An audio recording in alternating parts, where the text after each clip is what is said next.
Good afternoon. This is the Indianapolis Real Estate Market Weekly Update. Today I'm sitting here with Shelly Walters with EXP and Kyle Morris with FC Tucker, Greg Evans with PRMG Mortgage, and we're going to talk real estate and mortgage rates at the end of the show.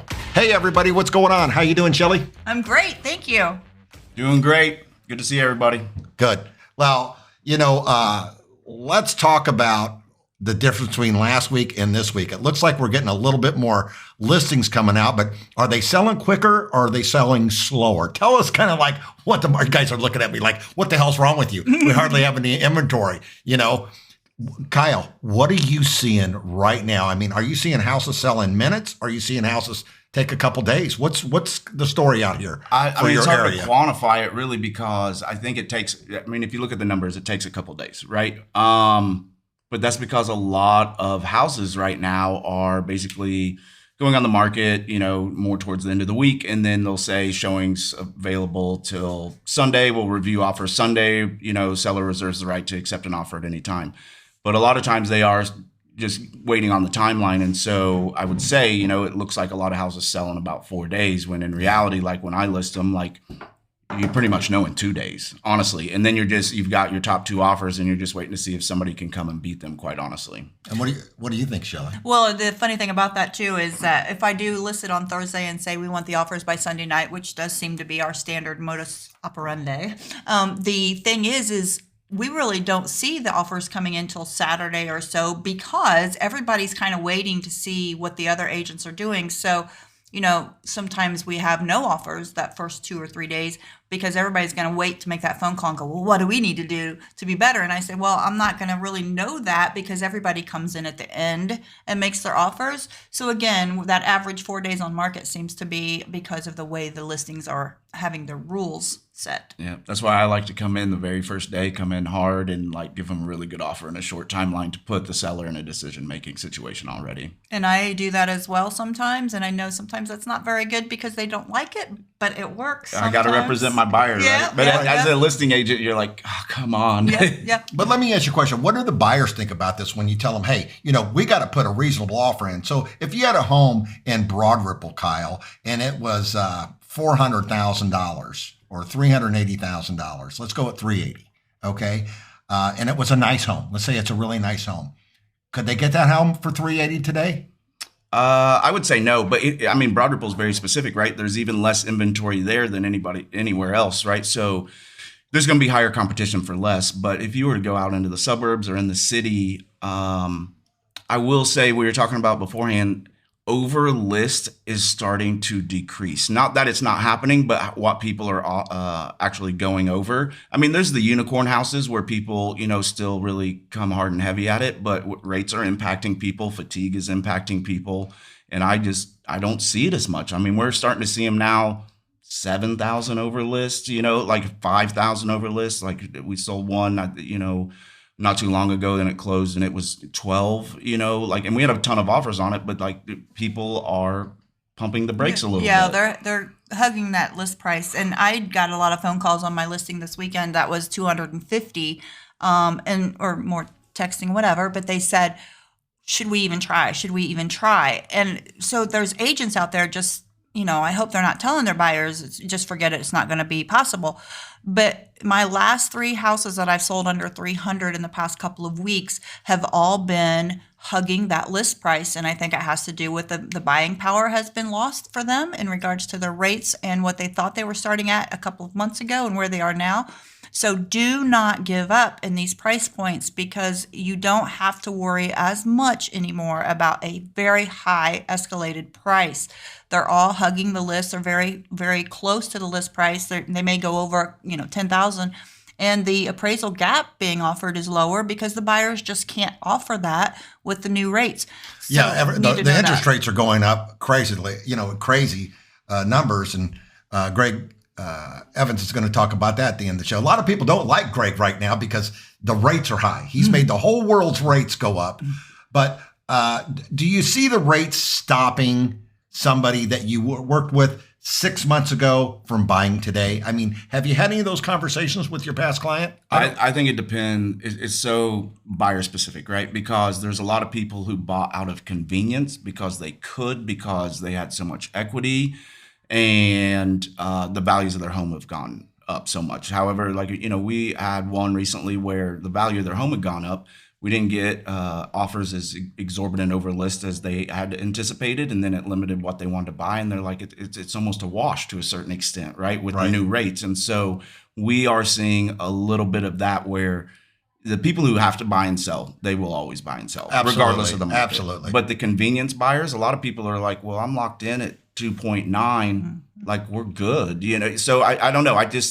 Every market is different. We just went through a different market. We will now go through another different market, right? But people will still buy and sell. Well, and that's one thing I wanted to talk about is went to an event last week for MyBor, and there were 4 heads of brokerages, Tucker, Berkshire Hathaway, Carpenter, and Century 21, and every one of them says the shift is here. So we are starting to see the shift in this market. And define the shift to me.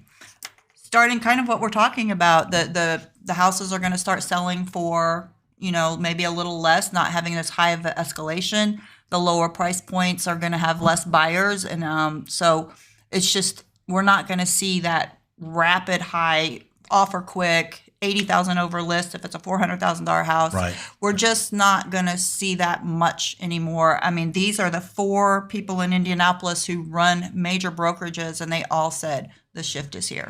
Well, okay. So let's go over what's happened in the last 7 days. Let's start with you, Shelly. Let's go over Carmel, Westfield, Zionsville, Broad Ripple, and I think we might have Meridian Kessler here somewhere. So what did Carmel do?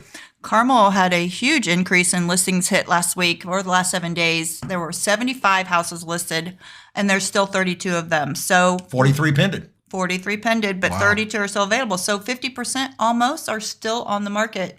That's a ton. That's more than like where it's going on the market. Well, I think like right. 3 weeks ago. So the still on the market 32, 2-3 weeks ago was how many were hitting the market. Right. So that's a big one. And the average sale price was list price $520.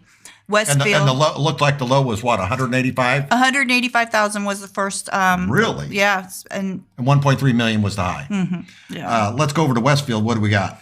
So they also had an increase. They have 43 houses that were listed. There's still 17. So again, still some sitting on the market more, because when we've been giving these stats the past 2 or 3 weeks, we were getting maybe 10 to 20% were left on the market. Now we're seeing a higher. So they aren't selling as fast. And it'll be interesting. I would really like to look at the stats maybe in 3 to 4 weeks. Kyle, we need to look and see, is the average sale price coming down compared to the list price? Right, but we got the listed was 43. How many were sold? Pending right now, 26 of those 43. So 17 still left. Yeah, an average of 520,000 as well in What was Westfield. the They're still, it's 294,000 to 1.8 million. low? Up in Westfield. Okay. Let's move over here to Zionsville. Again, if you're thinking of selling your house in Zionsville, get on it. Better jump on it. Yes, it's crazy there. There is just nothing. There's a little bit more listed this week, 17. 14 of those have already pended, so there's only 3. So Zionsville's still a very hot place to get your house on the market and get it sold. The average was $699,000. $699,000. Wow. All right, let's jump down to Marion County and Broad Ripple. Kind of tell me what's happening down there. That little Broad Ripple is still very light in listings. Only 5 hit the market the past 7 days. 2 of those are pending, and still 3 on the market. Again, that's showing they aren't selling as quickly in those 7 days period. Yeah, and what's the average in Broad Ripple, please? 320,000. Okay, so we're not going to talk about Meridian Kessler today. We've got that. Let's jump over to Kyle. Tell me what's happening more in Hamilton County. So in Fishers, 46 homes went on the market this past week, right? Tuesday to Tuesday. 33 of them pended. And here's the interesting thing about it, right? So last week, Fishers saw an uptick at 50. It's a little bit lower, but it's still way higher than the 30 it was 2 weeks ago, right? And so 13 are still active in Fishers, and they ran anywhere from 200,000 all the way up to 1.8 million, a little bit over 1.8 million. Right. And then in Noblesville, 48 went on the market, and 36 of those have pended. So 12 are still on the market, from basically 180,000 all the way up to 950,000. So Noblesville saw a huge uptick actually this week. So like we were talking last week, the start of the selling season really started. It's going to be interesting with how everything is changing. I will say, like, we've been doing this for a couple months now and updating. And for Fishers and Noblesville, this is the first time we've ever given stats. Not a single house that is currently on the market active was on the market last Monday. So there are no stale listings. To be stale in either of those cities is 7 days. That's it, right? So that's pretty impressive that even the stuff that was overpriced or in bad shape or a bad location, whatever it may be, sometimes that stuff can sit regardless of the hot market. All of them are gone. Well, and I would say probably they didn't have anything overpriced then. And that's where the agents are doing a good job in listing these houses where they should be, and they will sell. So if you're sitting on the market for 2 or 3 weeks, then the price is still an issue. And it's probably going to become more of an issue as we move forward. 100%. Okay, now we got to go to the guy that everybody doesn't like because he's moving the interest rates up, and it's his fault. Let's all blame it on Greg Evans. No, he really has the best rates in town. Let's talk about rates today, Greg. Tell me what's happening in the fixed rate market, and let's concentrate on some ARMs. I'm just going to say I still like you, Greg. Thank you. Yeah, that's right. Well, first of all, these are average rates, and mortgage rates can change daily without notice. Sometimes twice a day. We've seen it many times. Exactly. A 30-year conventional rate today is 5.25%. Is that an 80% loan to value? 720? 80% loan to value with a 760 credit score. Okay, that's good. Yeah. What's a 15 at, Greg? It's at 4 3/8. There's almost a 1% gap. But if you go to FHA, it's the biggest gap I've seen in a long time. It's 0.75% less than a 30-year conventional mortgage. Exactly. So it's at 4.5% today. But if conventional buyers want a little payment relief, they can get an ARM, and that's a 1% less interest rate than a conventional. That is going to be mortgage. a big product that's coming on board right now. We're getting several requests on ARMs, and we're starting to do several pre-approvals. But here's the question, back to the real estate agents. Are you guys ever seen anybody, or have they talked about, hey, should I get an ARM so I can qualify? Or you seen anything in that world with you guys? No, and I was going to ask Greg that too. When you mention it to your clients or any of our clients about doing an ARM, do they kind of look at you cross-eyed like that's such an old, scary thing to do that? Well, some are. They're a little apprehensive about that. With ARMs, a lot of times you have to qualify at a 2% higher than what the actual rate is. So it's not necessarily easier to qualify for the mortgage, but it gives you payment relief every month for the next 5 or 7 years. And the reason they have to the reason they have to qualify for that 2% rate adjustment is. Well, it can change after the fixed period's over, whether it's fixed for 5 years or whether it's fixed for 7 years. But I think the national average for someone staying in a house is somewhere around 6. So 9 times out of 10, they're going to move or refinance before that ARM's over anyway. Yeah, I mean, we're starting to have conversations about it. Ever since March, actually, when rates started to trickle up, I feel like it's becoming more and more part of the conversation. And I think the biggest thing is like just getting a buyer in contact with a mortgage professional, so like yourself, who can just talk somebody through it, because there's an odd stigma about it for no reason, just because of 2008. And I think a lot of 2008 gets lumped as ARMs when it was really subprime, and I think they just get lumped together and they're not even associated. So we're having conversations about it. I haven't had anybody do it. I had one who was considering it, and then they had to lock way out in advance. So it was a little bit different scenario, but we are starting to have the conversations. Well, there's no prepayment penalties on them anymore. So that's huge. People don't have to worry about if they refinance it or pay it off early, if they're going to get stuck with a 3-year prepayment penalty. So that's gone now. Yeah. Well, I wanted to say one thing too. When I was at that event last week, Dave Cavanis said that he was talking about the interest rates, and he said that since December through about April, they've gone up 100%, and it was the first time ever in the history. What are you seeing? Is this the first time you've ever seen rates come this high? No, I started in the mortgage business in 1991, so Maybe this rapidly. I mean, that's what he's talking about, within 4 months. 4 months. And Dave was exactly right. In 4 months, they moved the fastest. Yeah. I mean, it was like overnight. Mm-hmm. And it changed a lot of people's thoughts on what they were doing. Well, Yeah. I just think that's what I'm seeing and you're seeing too, and that we keep talking about is it's been 4 months of a shift happening because these interest rates change so quickly that everybody who's been looking at houses, it's kind of like, what just happened?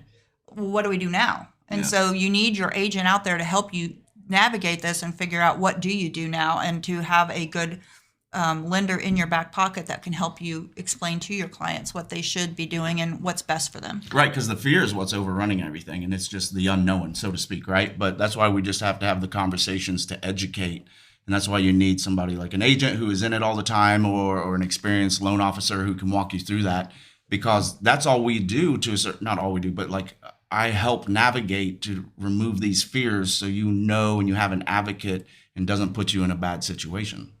Exactly. Well, let me ask you a question, Shelly and Kyle. When you get somebody that's contacting you like today that says, hey, I'm thinking about buying a home, I always have to go over this.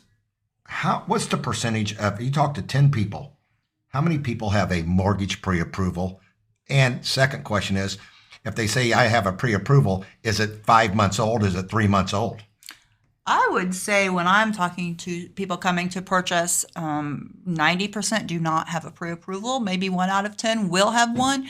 And of course, the next question is when did you get that pre-approval? So if they've come to me, many of them have been online searching or just did that online application, which we really don't like. So we try to get them obviously with Greg or somebody that is here in town that we can have, maybe come in on our consultation together. So we all sit around the table and decide what's going to be best for them, and what they qualify for, as we always say, is not probably what they potentially are wanting to have as their payment. So Right. there's so many things to be talked about. What are you seeing, Kyle? I mean, basically the same. I'd say 90%, but I generally are getting somebody, hopefully a pre-approval within the first, 7 to 10 days, right? I will go show a house without one, just for educational purposes, so people start to know what the market is about. That's just me personally. That's what I will do. But I don't know. To me, we've had to learn a lot too.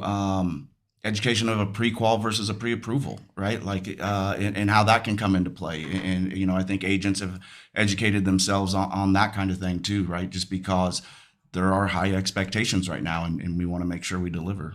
Well, and I think too, the one thing you have to say is, you said you'll go show a house, but I always tell them, if we don't have a pre-approval letter when we go see that house and they fall in love with it, and I'm supposed to write an offer within the next 2 hours and have it sent over to the list agent without a pre-approval, we're wasting our time 100%. and getting them all stressed out by a house that they really would like. But I'm like, our brakes automatically squeal and go, I can't write your offer. So And that's why we need a pre-approval. Right. You have to have a pre-approval before you look at a house, because you're going to go fall in love with a house and we can't write the offer. That's great news, and great information that people need to know before they go out and look for a home and make an offer, because you have to have a pre-approval that is current and ready to go. Here's a question I got for everybody.